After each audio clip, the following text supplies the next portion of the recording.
Hello दोस्तों। तो आज हम पढ़ने वाले हैं क्लास 12th का मैथ है और जिसमें टॉपिक अवयव का है परिवर्त अवयव। तो चैप्टर अवयव का है। तो देखिए सबसे पहले तो ये है कक्षा 12 का। ओके। और चैप्टर कौन सा है? परिवर्त अवयव। तो देखिए परिवर्त अवयव होता क्या है बेसिकली। बहुत ही सिंपल होता है। देखिए परिवर्त अवयव वो अवयव होता है जिसमें कोई अवयव दिए रहे उसका ट्रांसपोज। ठीक है, ये होता है। और इसको आप दो तरीके से प्रेजेंट कर सकते हैं। जैसे देखिए, चाहे तो आप ए टी से प्रेजेंट कीजिए चाहे ए डैश से, दोनों से ही परिवर्त अवयव प्रेजेंट किया जा सकता है। तो एग्जांपल देखिए और समझिए। देखिए अगर आपके पास कोई मान लीजिए अवयव ए है जिसमें अवयव क्या क्या हैं, 2 3 5 6 4 3। ठीक है, ये मान लीजिए कोई परिवर्त अवयव है। और बी आपका क्या है, मान लेते हैं 2 3 6 7, या फिर जो भी आप लिखना चाहें। ठीक है, ये भी जीरो मान लेते हैं, ये भी जीरो। एक काम करिए, ये आप 9 मान लीजिए, ये 8 मान लीजिए। ठीक है। अब देखिए मैंने इतना एग्जाम्पल लिख दिया। अब मैं कह रहा हूँ कि ए का ट्रांसपोज या फिर परिवर्ताव्य निकालिए। तो ए का ट्रांसपोज यानी परिवर्ताव्य क्या होगा, आप चाहे इसे लिखिए चाहे ए डैश से लिखिए, दोनों सही है। तो ए ट्रांसपोज आप ए का कैसे निकालेंगे वो देखिए। देखिए दो जहाँ है वैसे रखेंगे, फिर इस छः को नीचे।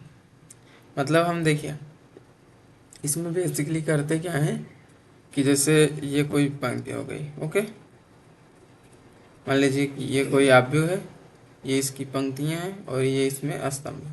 ठीक है, ट्रांसपोज में बेसिकली ये किया जाता है, आपको अवयव पहले बना लेना है और जो इसमें स्तंभ है ये वाला। ठीक है, जो स्तंभ है उसको क्या करना है, पंक्ति बना देना है। ठीक है, जो स्तंभ है उसको पंक्ति बना देना और जो पंक्ति है उसको क्या करना है, आपको स्तंभ बना देना है। ठीक है, यही करना रहता है। तो इसमें हम भी वही कर रहे हैं कि ये पंक्ति है, इसको हम लाकर स्तंभ बना रहे हैं। ये पंक्ति है, इसको लाकर हम स्तंभ बना रहे हैं, फिर इसको भी। तो ये हो गया हमारा ए का ट्रांसपोज, जिसे आप परिवर्ताव्य भी कह सकते हैं। और जो हमारा बी है वो क्या निकलेगा उसको देख लीजिए। इसमें क्या होता है, जो आपका पंक्ति रहेगा वो आपकी क्या बन जाएगी, स्तंभ बन जाएगी। तो लिखते हैं 2 6 9, 2 6 9। ठीक है, पंक्ति है स्तंभ बन गई। ये भी आपकी पंक्ति है तो लाकर यहाँ पर स्तंभ बना देंगे 3 2 8। ठीक है, तो इसी को क्या कहा जाता है, परिवर्त आप्यू। ठीक है, तो देखिए इसको मैं थोड़ा और देखिए। जैसे मान लीजिए कि ये कोई अवयव हो गई, इसमें मान लीजिए 3 पंक्ति है और 2 स्तंभ है। ठीक है, ये कोई अवयव है और मान लीजिए आपको क्या करना है, इसका ट्रांसपोज करना है। ठीक है, इसका क्या करना है, ट्रांसपोज। आप इसमें जैसे कोई अवयव है तो इसमें डैश भी लगा सकते हैं ऐसे। ठीक है, कि इसका हमें क्या निकालना है, ट्रांसफर निकालना है। तो ट्रांसफर निकालने के लिए हम इसके ऊपर ऐसे डैश लगा सकते हैं। ठीक है, देखिए आप यहाँ समझिए, यहाँ देखिए इसमें कितनी पंक्तियां हैं, 3। एक पंक्ति, दो पंक्ति, देखिए 1 2 3। ठीक है, तो 3 पंक्तियां हैं। तो हम क्या करेंगे, इस बार 3 स्तंभ बना देंगे। ये हो गई हमारी 3 स्तंभ। ठीक है, 3 स्तंभ के बाद अब क्या करेंगे, हम जो हमारा ये दो बन गया है स्तंभ उसको हम पंक्ति बनाएंगे। तो 1 और 2। तो हमारी 2 पंक्तियां 3 स्तंभ, इसमें क्या है, 3 पंक्तियां 2 स्तंभ।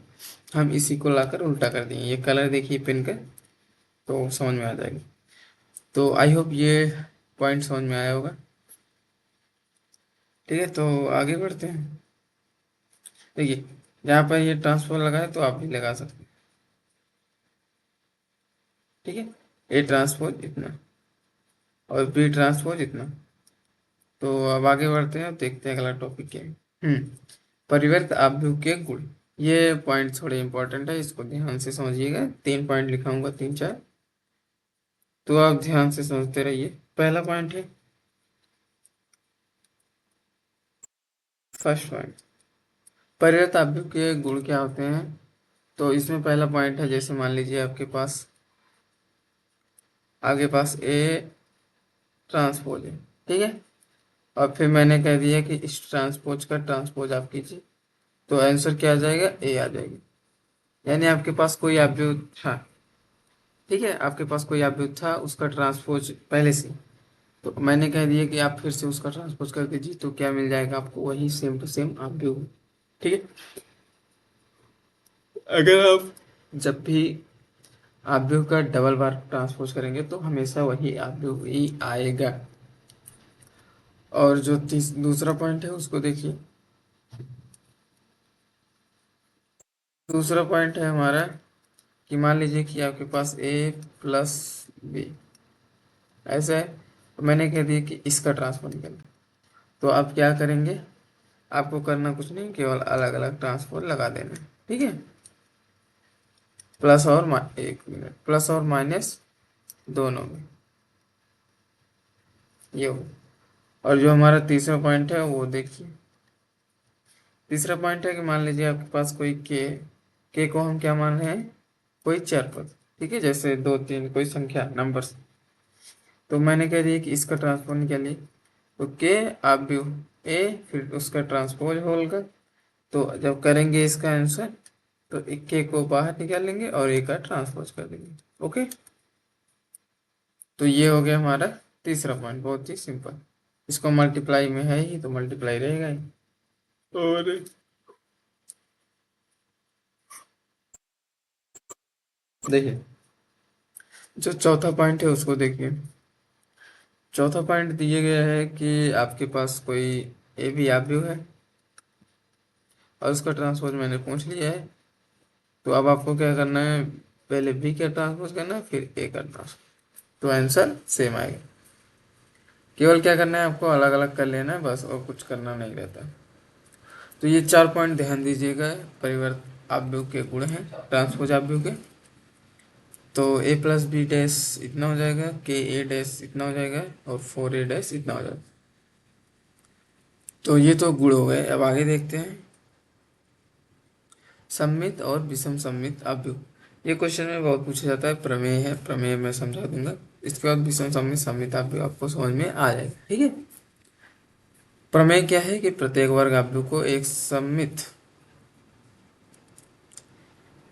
प्रत्येक वर्ग आव्यूह को एक सममित आव्यूह और भी एक विषम सममित आव्यूह के योग के रूप में अद्वितीयता व्यक्त किया जा सकता है। ये अद्वितीयता आप सही से लिख लीजिएगा, थोड़ा मतलब टाइपिंग में मिस्टेक है, ये वह यहाँ रहेगा। ठीक है, ऐसे ऐसे रहता है,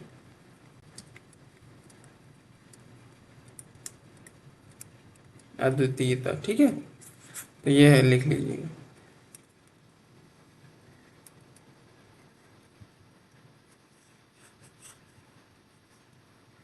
तो देखिए, जो अब इसको हमें इस प्रमेय को आसानी से समझते हैं और देखते हैं।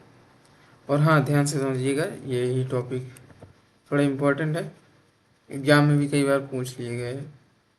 तो देखते हैं, सबसे पहले हम शुरू करेंगे इसको। तो देखिए, आपको करना क्या है,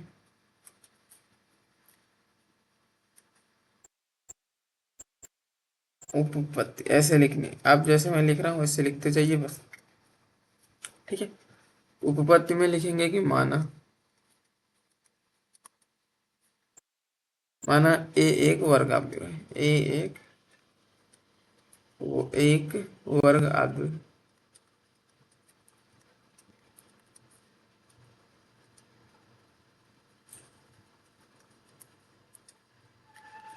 ए एक वर्ग अवयव है, ये हमने मान लिया।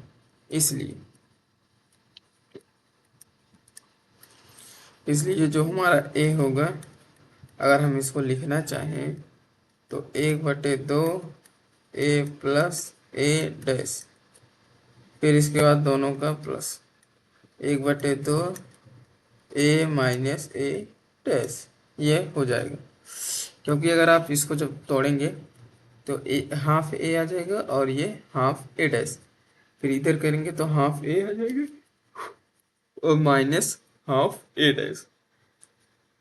इतना आने के बाद आपस में कट जाएंगे तो बचेगा केवल ए ही, इसलिए मैंने इसको ऐसे रखा। अब आप इसको अवयव के रूप में व्यक्त कर सकते हैं, जैसे पी हो गया इतने का, फिर प्लस क्यू, ये हमने अपनी तरफ से रख लिया कि पी का मान इतना है, और देखिए पी का मान हमने इतना निकाल लिया, और जो हमारा क्यू है इसका मान 1/2 ए माइनस ए डैश, ये हमने क्यू का मान मान लिया। ठीक है, तो अब आगे बढ़ते हैं और हम सबसे पहले पी उठाएंगे और इसको सॉल्व करने की कोशिश करेंगे। ठीक है, देखिए सबसे पहले लेते हैं पी का मान। पी इक्वल टू 1/2, फिर ए प्लस ए डैश, इतना। ठीक है,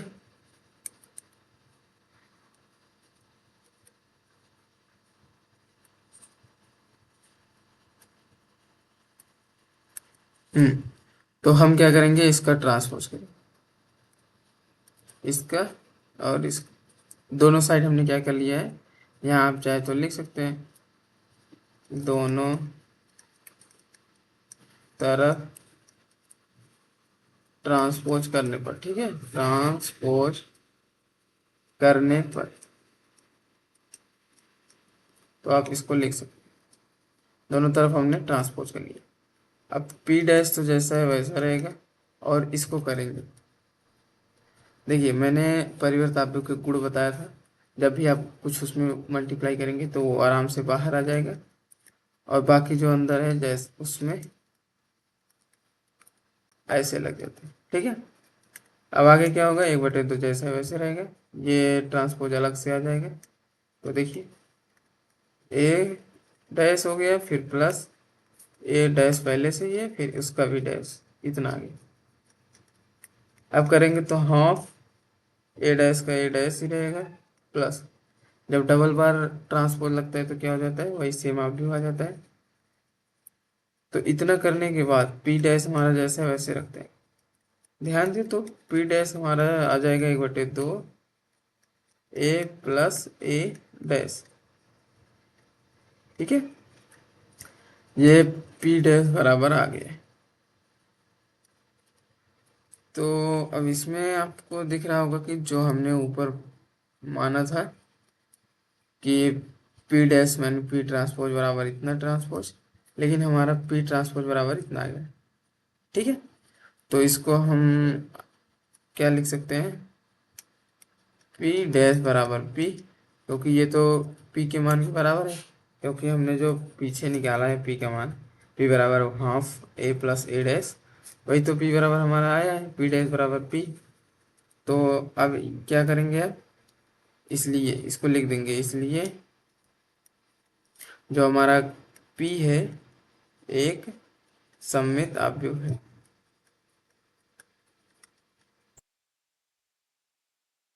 सममित अवयव है।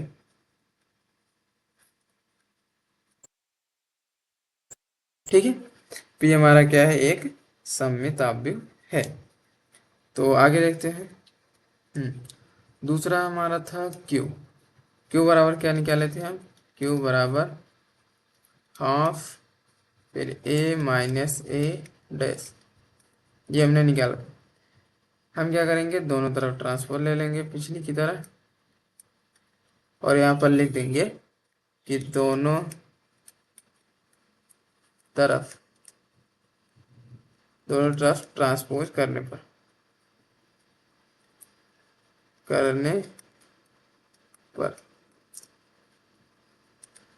तो दोनों तरफ ट्रांसपोज कर लेते हैं भाई फटाक से। देखिए क्यू डैश जैसा है वैसे रहेगा, इसमें कुछ चेंजेस नहीं आएंगे।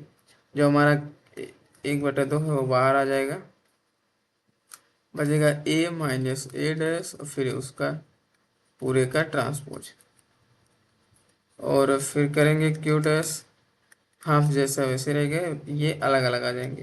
तो ए डैश माइनस ए डैश फिर डैश, ठीक है। आगे करेंगे तो 1/2 और ट्रांसपोज जैसा वैसे रहेगा, और ये डबल ट्रांसपोज में क्या होता है आप दो वही आ जाता है। माइनस को कॉमन कर देंगे तो -1/2, और यहाँ से ए माइनस ए डैश आ जाएगा, ठीक है। इतना आ गया, क्यू डैश बराबर हमारा इतना आ गया है, और ये मान बराबर है क्यू के, यानी क्यू डैश हमारा क्या आ गया है -क्यू, ठीक है। इतना आ गया है। तो सममिताभ्य और विषम सममित हमारा हो गया है। तो यहाँ पर आप लिख सकते हैं कि इस चूंकि या फिर इसलिए जो भी हो, क्यू एक विषम सममित आव्यूह है, विषम सममित आव्यूह है।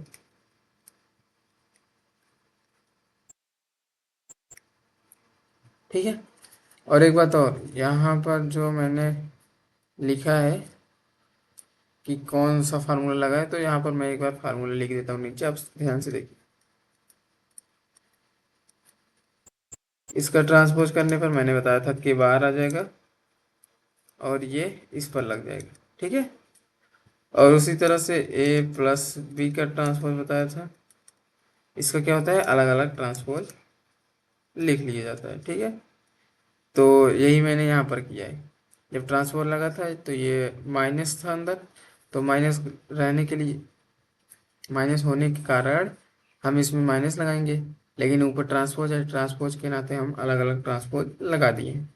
ये ट्रांसपोज पहले से था इसमें, तो हमने इसमें भी पहले से लगाया और एक अलग से। तो और एक बताया था कि अगर आपके पास डबल ट्रांसपोज हो, जैसे ये डबल ट्रांसपोज है, तो आंसर हमेशा वही आप भी हो जाता है। तो ये फार्मूला यहाँ पर काम किया है, ठीक है। इन सबको फार्मूले को आप साइड में सॉल्व करते टाइम लिख लीजिएगा ब्लैक पेन से, ठीक है। तो ये सॉल्व हो गया है, और यहाँ पर भी मैं लिख देता हूँ कि कौन कौन सा यूज हुआ है, तो आप समझ जाएंगे। फिर ए डैश सॉरी प्लस,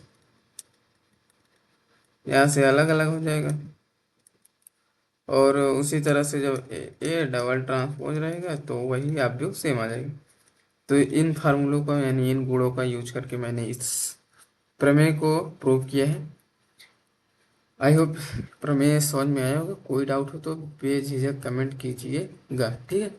और एक बात और देखिए, इसमें जो सम्मित और विषम सम्मित आव्यूह है तो मैंने आपको नहीं बता पाया, तो सबसे पहले मैं सम्मित आव्यूह समझा देता हूँ कि सम्मित आव्यूह होता क्या है। जैसे मान लीजिए कि ये हमारा सम्मित आव्यूह,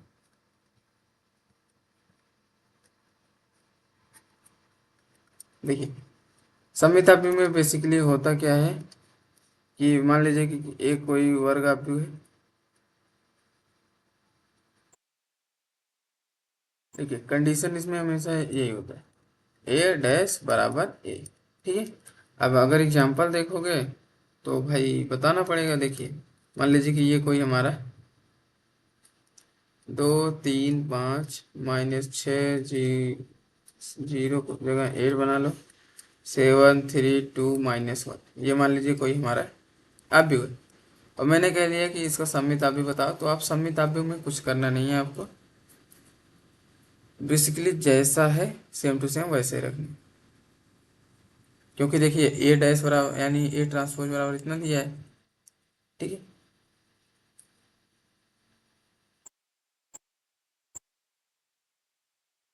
एक सेकंड, यहाँ पर थोड़ा एग्जाम्पल में गड़बड़ी हुई है, इसको मैं बदल देता हूँ, नहीं तो सबमिट अप्रूव नहीं हो पाएगा। देखिए 2 1 5 1 3 और 0, यहाँ पर -5 है, फिर -5 0 और मान लीजिए -6, ये आपके पास कोई सममित आव्यूह है, ठीक है। ये आप ए है और ये ए ट्रांसपोज है, ट्रांसपोज निकालेंगे तो 2 1 5 माइनस, मैंने बताया था कि ट्रांसपोज निकालते समय हमेशा अवयव को पंक्ति, पंक्ति को अवयव बनाना पड़ता है, सॉरी पंक्ति को स्तंभ, स्तंभ को पंक्ति। तो ये तो बन गया, फिर 1 3 0, तो 1 3 0 -5 और 0 -4, ठीक है। और अब आपको समझ में आ रहा होगा कि ऐसा कोई अवयव होना चाहिए जिसका अगर हम ट्रांसपोज कर दें तो वो हमेशा सेम टू सेम अवयव ही निकल कर आए। तो आप इसको हिंदी में भी लिख सकते हैं कि ऐसा अवयव, जैसे देखिए ऐसा ऐसा अवयव जिसका ट्रांसपोज यानी परिवर्त, जिसका ट्रांसपोज करने पर हमेशा वही वही सेम अवयव आए, ठीक है, वही सेम अवयव आए तो उसे सममित अवयव कहते हैं। ये आप अपनी तरफ से अपने लैंग्वेज में लिख सकते हैं, सममित अवयव करने पर हमेशा वही सेम अवयव आए तो सममित अवयव होगा, ठीक है। ये आप अपने लैंग्वेज में लिख सकते हैं, ये मैंने अपने भाषा में लिखा है, ठीक है बेसिकली। तो देखिए, क्योंकि ए ट्रांसपोज बराबर ए, यानी अवयव का आप ट्रांसपोज कर देंगे तब भी वही अवयव आना चाहिए, तो वो क्या हो जाएगा, सममित अवयव, ठीक है। तो इसमें देखिए जो मैंने एग्जांपल लिया है, ये तो मैंने समझाने के लिए लिया था, बाकी आप जब क्वेश्चन करेंगे तो आपको अच्छे अच्छे एग्जांपल मिल जाएंगे, ठीक है। तो ए बराबर मैंने लिया है 2 1 -5 1 3 0 -5 0 -4, तो इसका ट्रांसपोज करने पर इस पर कोई फर्क नहीं पड़ा है, तो ये हो गया सममिताभ्युय। अब आप समझ लीजिए कि विषम सममिताभ्युय क्या होता है, उसको भी ध्यान से।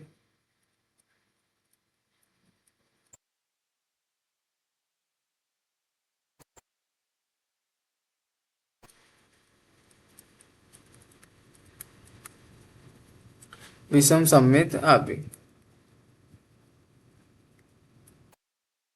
अब आप इसको समझ लीजिए।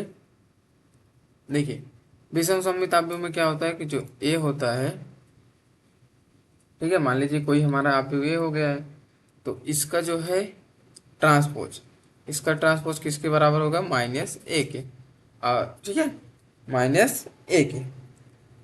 अब इसमें भी एग्जांपल एक देख लीजिए पहले, तब फिर मैं अपनी लैंग्वेज में लिखने की कोशिश करता हूँ। देखिए एग्जांपल हो गया 0 -2 और 1, 2 0 -3, फिर -1 3 और 0, ठीक है। ये हो गया, मान लीजिए कि हमारा कोई ए आव्यूह है, क्या हो गया है, ए आव्यूह है, ठीक है। अब हम क्या करेंगे, पहले तो इसका ट्रांसपोज निकालने की कोशिश करते हैं। ट्रांसपोज मैंने बताया है पंक्ति को स्तंभ बनाना रहता है, ठीक है, पंक्ति को स्तंभ बनाना होता है। तो देखिए यहाँ पर 0 है तो 0 रखेंगे, और इस पंक्ति को स्तंभ में ला रहे हैं तो 0 2 -1, 0 2 -1, -2 यहाँ से आ गया, फिर 0 फिर 3 फिर 1 -3 और 0। तो आप देख रहे हैं मैंने पंक्ति को स्तंभ बना दिया और हमारा ट्रांसपोज निकल कर आ गया।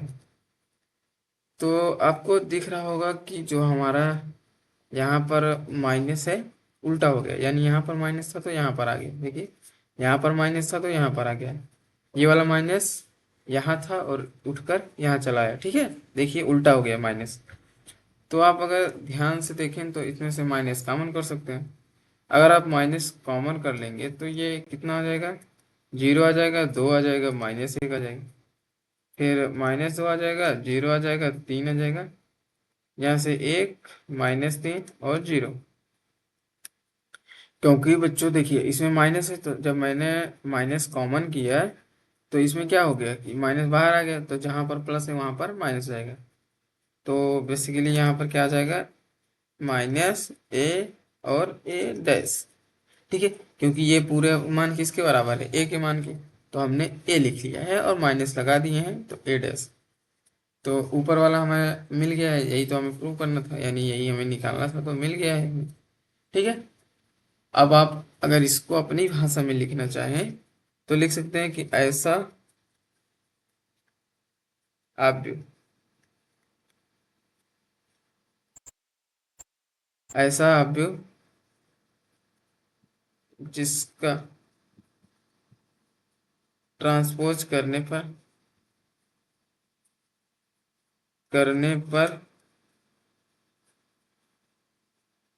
ट्रांसपोज करने पर उस आव्यूह का ऋणात्मक मान आता है। ठीक है, उस आव्यूह का ऋणात्मक मान आता है। इसको अपनी भाषा में लिखने की कोशिश कर रहा हूँ। बाकी आप तो समझ ही गए होंगे कि ए डैश बराबर माइनस है, यानी जब भी आप ए का ट्रांसपोज करेंगे तो वो जो है हमेशा माइनस ए में आना चाहिए।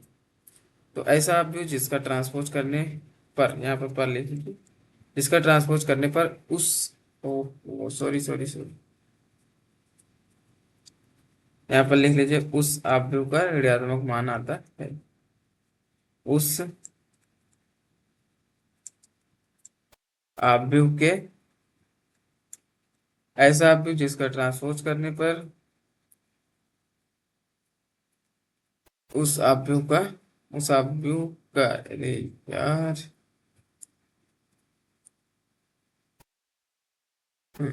उस आव्यूह का ऋणात्मक मान आता है। उस आव्यूह का ऋणात्मक